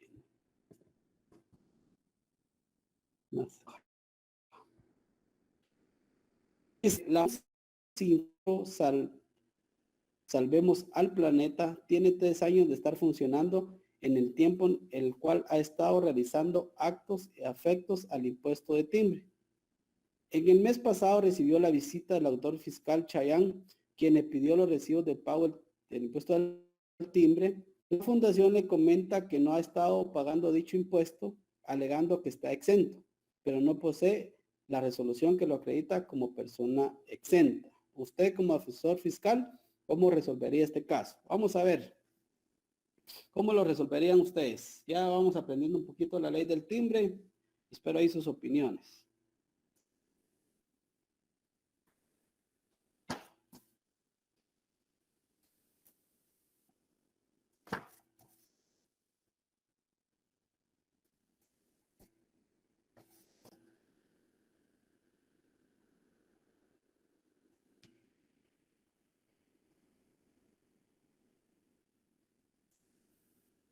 En primer lugar, analicemos esto.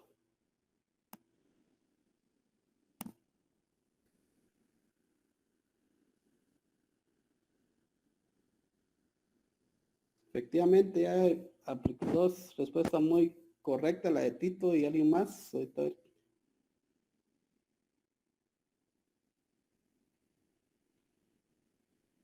Tito y Erika, efectivamente, correctas. Veamos qué dice el numeral 10, pero el artículo 10. Las personas exentas, efectivamente.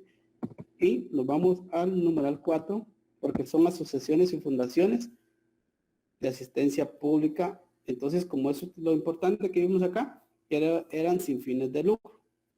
Entonces, pero acá puede solicitar previamente el Ministerio de Finanzas Públicas este documento como autorización. Adicionalmente, la ley, pues, no lo está interno de SAT. Cuando una empresa o quiere solicitar una exención, pues debe solicitarla a la SAT. Pero en este caso, como es timbre, se realiza ante el Ministerio de Finanzas Públicas. Porque dice el último párrafo. Para efectos de lo provisto en el numeral 4, y exceptuando las personas exentas por mandato expreso de ley, se debe solicitar previamente al Ministerio de Finanzas Públicas la declaración correspondiente, acreditando los requisitos señalados en el ejercicio anterior antes de emitir la resolución respectiva. Entonces, ¿qué quiere decir? Porque la ley me dice que está exento, yo tengo que decir que soy exento, sino que debo cumplir con solicitar al Ministerio de Finanzas Públicas la resolución respectiva que estoy exento del pago de impuesto al timbre. ¿Correcto? Muchas gracias. No me acuerdo el nombre, ahorita vamos a ver. Gracias a Tito, que eran las respuestas correctas. Y a Erika, perdón. Ok. Ya no me queda tiempo de seguir tabulando los ejercicios del libro, sino que vamos a ver ahora los ejercicios que tengo aquí, que son de unos que di repaso el año pasado. El primero es muy similar al que acabamos de ver.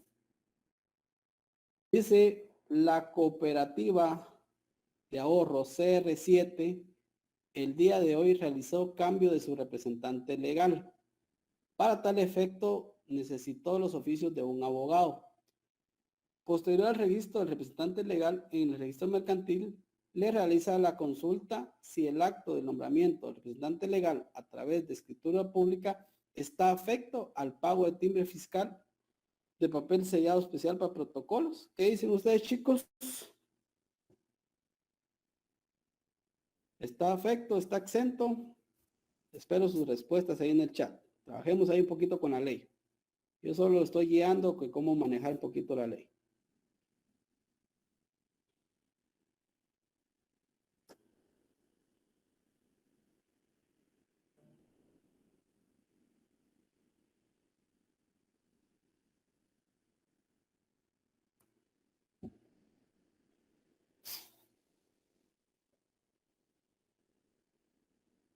Marvin dice que sí está afecto. ¿Alguien está de acuerdo con Marvin? Sí, según el inciso 5 del artículo 10, dice que tal vez la cooperativa no, pero al realizar actos y contratos que realicen con terceros, sí pagarán el impuesto. Ok. ¿Alguien más? ¿Alguien que no esté de acuerdo?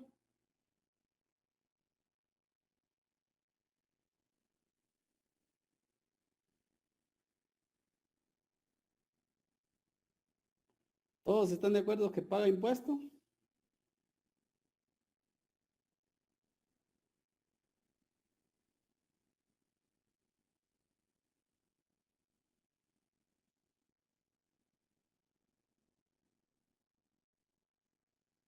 A ver, quiero ver más respuestas en el chat.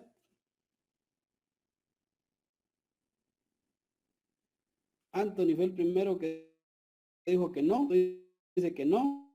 Tenemos dos respuestas. Quiero ver quiénes más están de acuerdo y quiénes no.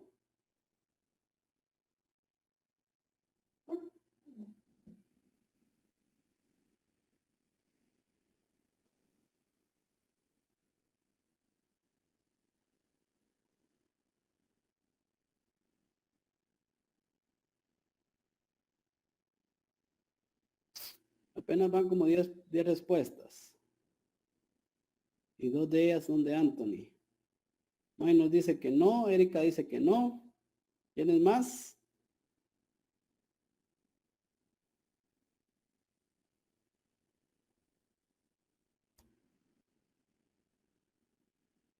Bueno, vamos a hacer un debate ahorita. A ver, Catherine Karina Nájera, ¿por qué cree usted que está afecto al pago de impuestos? Abra su micrófono y cuéntenos por qué. No tenga miedo, aquí no todos nos equivocamos y es para aprender.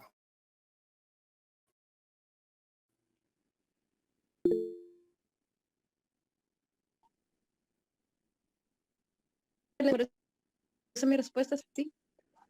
¿Qué dice el artículo 10? Por la parte de la excepción. Yo creo que por ahí va su respuesta, por la parte de la excepción que decía Marvin de que realiza terceros.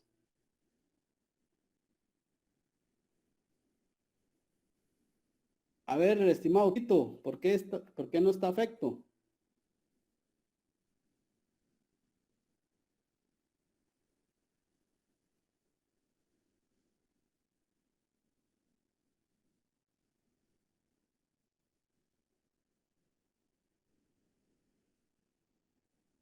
O Minor Cepeda o Erika, cualquiera de los tres que abra su micrófono y me diga por qué consideran que no está afecto. Yo me equivoqué, sí está exento porque en el artículo 10, en el inciso 5, dice que todos los actos y contratos realizados por las cooperativas, federaciones y confederación de cooperativas entre sí y con sus asociados. Sin embargo, los actos y contratos que realicen con terceros pagarán el impuesto establecido en la ley. Ajá. Entonces sí estaría exento, porque lo están haciendo internamente. Eso lo están... Sí. Ajá. Ok. Gracias. Quiero ver. Escribió. Numeral 5. Miren, le voy como creo. Está exento. ¿Por qué? Vamos a ver la ley en cuanto a dos actividades. Veamos lo siguiente. Primero, es una cooperativa de ahorro. ¿Correcto? Es lo primero. Al ser cooperativa, es una entidad que no busca lucro. ¿Correcto? Pero veamos lo que la acción hoy realizó cambio de su representante legal. ¿Correcto? Entonces, ¿cuál es el acto? El representante. Primero ya vimos que es cooperativa. Segundo, que es el acto es representante. Entonces, y la consulta es si el acto del nombramiento está afecto a exento. Veamos ya actos de las cooperativas muy puntual en relación al nombramiento de representantes.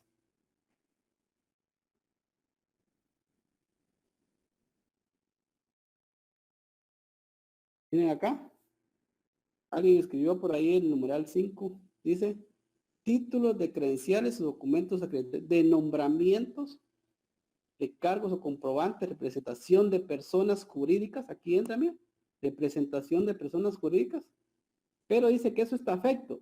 Pero se exceptúa el pago de este impuesto para cooperativas.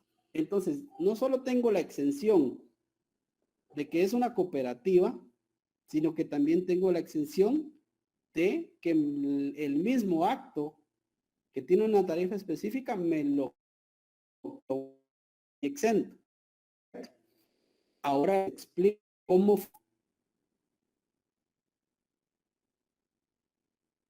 en la parte de esta parte de la ley, voy a leer el 10, que ese es donde los confundió. Aquí ven. Sin embargo, los actos y contratos que realicen con terceros pagarán impuestos establecidos en la ley. Eso creo que los confundió, pero busquemos la actividad principal de todas estas cooperativas, federaciones, confederaciones. ¿Cuál es el fin? Es el tema de prestar a sus asociados. Por ejemplo, quitemos el ahorro y crédito. Hagamos una cooperativa de cooperativa de agricultores, por ejemplo, o cooperativa de caficultores. ¿Qué hace la cooperativa? Es gestionar beneficios para sus asociados. Entonces, el caficultor, ¿qué le beneficia? Comprar abono barato. Entonces viene la cooperativa y por ayuda de XY Estado o XY institución, consigue comprar el abono. Entonces viene y lo compra a 100 y lo vende a 100 a sus asociados. ¿Qué pasa con aquellos o celebró un contrato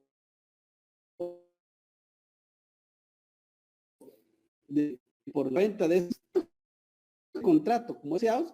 Pero ¿qué pasa si el contrato se venta está afecto? En este caso, como no el nombramiento de representante legal no es una actividad de la sociedad, sino que es una formalidad, sino que es una representación que necesito, no es ninguna relación comercial, no es ninguna relación de agremiado con la asociación, sino que es un procedimiento que debe cumplir de acuerdo a las leyes para que exista un representante. Entonces,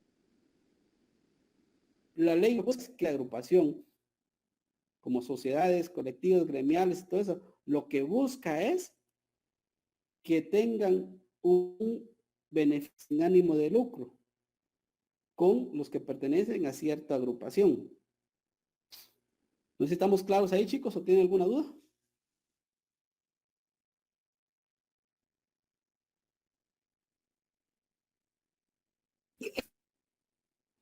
En el inciso que vimos. Por la exención. La respuesta correcta es la exención. Pero yo les aclaraba que el objeto fue el que los confundió a ustedes. ¿Ya? Porque supongamos que el ejemplo hubiese dicho que la Asociación de Caficultores, el Café Feliz, hoy celebró contratos de compra-venta con sus asociados por la cantidad de 1000 quintales de abono al precio de 100 quetzales cada quintal. Y adicionalmente suscribió un contrato de compraventa con don Juan Pérez, que no es asociado, por 1000 quintales a 100 quetzales. ¿Cuáles actividades están afectadas y cuál está exenta? Está exenta la actividad con sus agremiados, los contratos de compraventa con sus agremiados, pero con Juan Pérez afecta ahí es.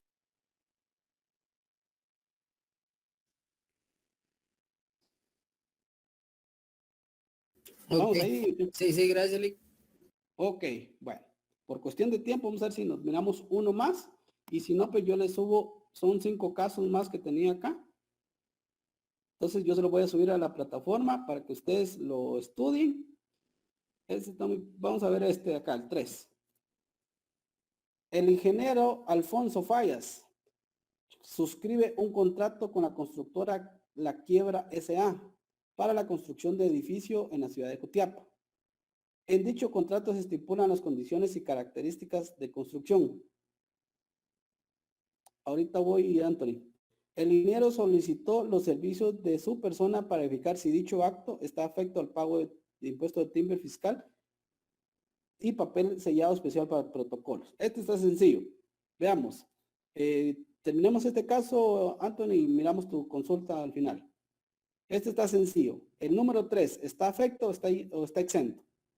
Ahí escriban su respuesta al chat. Con base legal de una vez.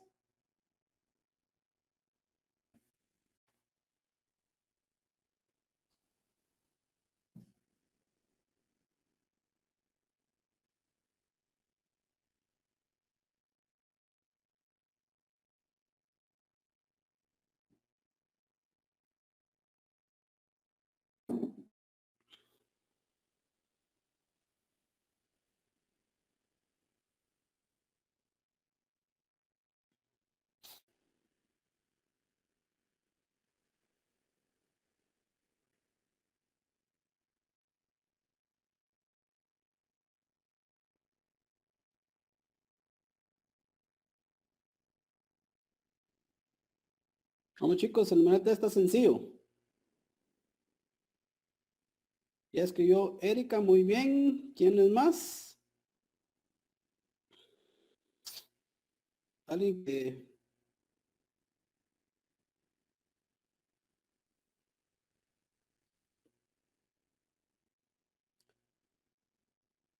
¿Alguien más? Ya escribió Erika y Anthony.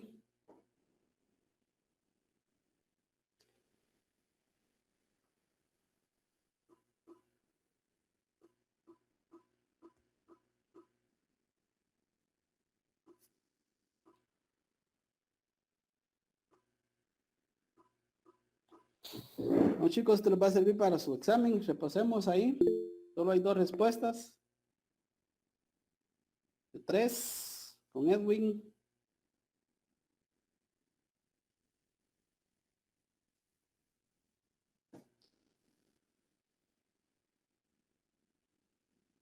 Vamos 4 respuestas. Somos 32 estudiantes al momento.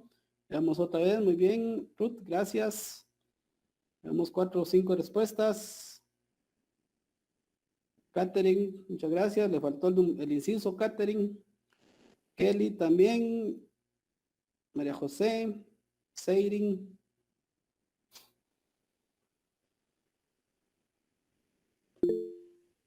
Efectivamente. Ya tenemos varias respuestas. Está afecto. Es el artículo 2, numeral 1, lo que habla de los contratos. Actos y contratos están grabados.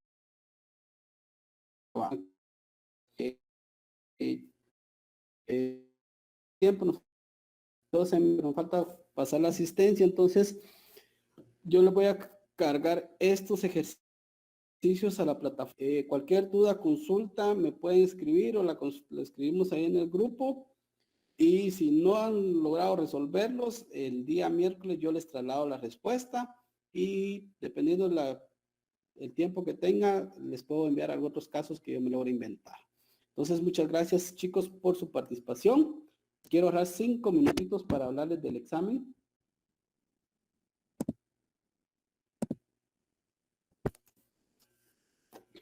Ok, con relación al examen parcial del próximo sábado, les comento, es teórico práctico. Van a ver por lo menos, no sé, tal vez unos 5 casos similares a los que van a ver. Tal vez 15 o 20.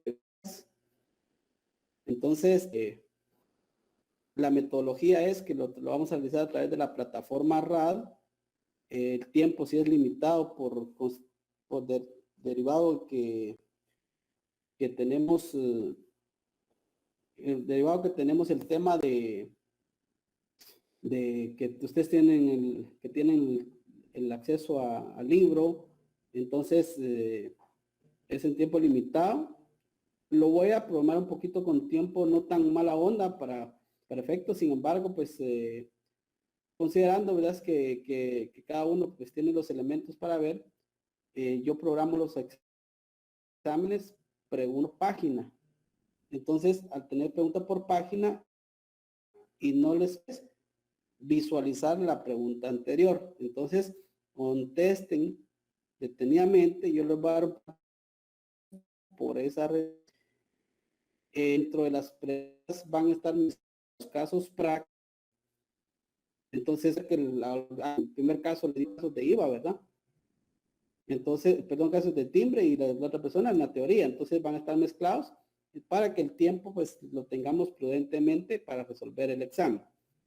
Estoy estimando que el examen no está para más de 1 hora. No está para más de 1 hora. Porque van a ser pocas preguntas. Y entonces, para eso, pues, yo creo que hemos estudiado lo suficiente. Cualquier duda, consulta, me la puede hacer durante el examen, durante el transcurso de la semana. Y pues ahí estaría yo a la orden, ya sea en el grupo o de forma personal. Entonces, chicos, a estudiar, a leer el libro si tienen alguna duda. Y pues ya saben, nos vemos el próximo sábado, pero no se me vayan a ir sin antes que me llenen la asistencia. Lick, completamente del libro, dijo usted que iba a hacer el examen, ¿verdad? Exactamente, del libro. Las presentaciones y todo son apoyo. No las doy porque al final de cuentas hay muchas preguntas que son muy cajoneras, ¿verdad? Entonces, pero por esa razón no las comparto, ¿verdad? Entonces, porque tampoco quiero ponerme a poner el tema de, por el número de estudiantes que son, a poner temas de desarrollo, no me gusta. Entonces prefiero poner preguntas un poco más rebuscadas del libro, que ahí pregunta que de libros que yo, por ejemplo, yo les ponía 3 definiciones de derecho tributario. Puede ser que la presentación tengo una, pero en el libro hay 3, entonces yo pongo una del libro, por ejemplo, ¿verdad? En la parte práctica es similar a la que estábamos practicando ahorita, Lick. Es similar, no va a tener ninguna complicación. Mi criterio de evaluación es que yo examino lo que yo doy en clase. Nada más.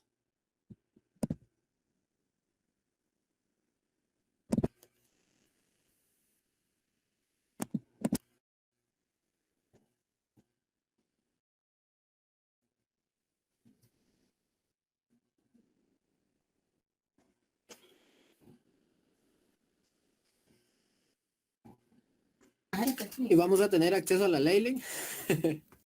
Sí. Totalmente. Les soy sincero, ni yo me sé los artículos de memoria.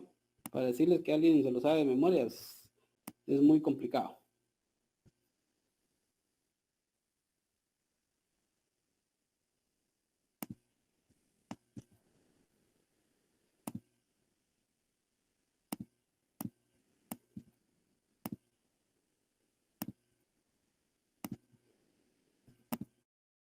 Los chicos, y les envío el link de clase, por favor, pues por me lo vayan llenando.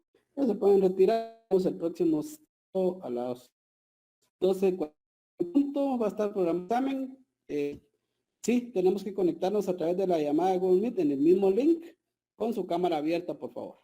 Entonces, esas serían las indicaciones y muchas gracias por su tiempo y su atención. Y nos vemos el próximo